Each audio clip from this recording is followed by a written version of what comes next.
Hello everyone, Telangana స్టైల్లో సర్వపిండి ఎలా పెట్టుకోవాలో చూపిస్తాను. ట్రై చేయండి ఒకసారి, చాలా బాగుంటుంది. దీన్ని గంజి పిండిని కూడా పిలుస్తారు.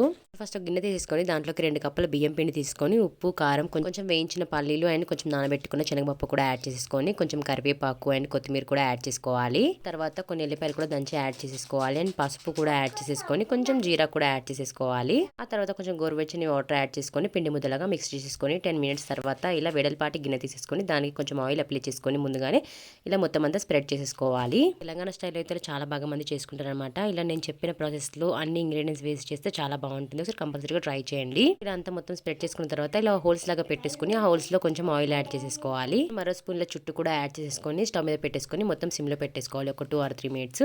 ఆ తర్వాత మూత తీసుకొని ఇలా చుట్టుపక్కల కూడా కాల్చుకోవాలి. ఎందుకంటే గిన్నె కొంచెం వెడల్పుగా ఉంది కాబట్టి ఓన్లీ మిడిల్ లోనే మంచిగా కాలుతుంది కాబట్టి సో సైడ్స్ కు కూడా ఇలా మంచిగా కాల్ చేసుకొని తీసుకుంటే చాలా బాగుంటుంది అనమాట. ఇలా తెలంగాణ స్టైల్ సర్వపిండి ఎప్పుడైనా తిన్నారా లేదని కామెంట్ చేయండి. నచ్చితే సబ్స్క్రైబ్ చేసుకోండి ఛానల్.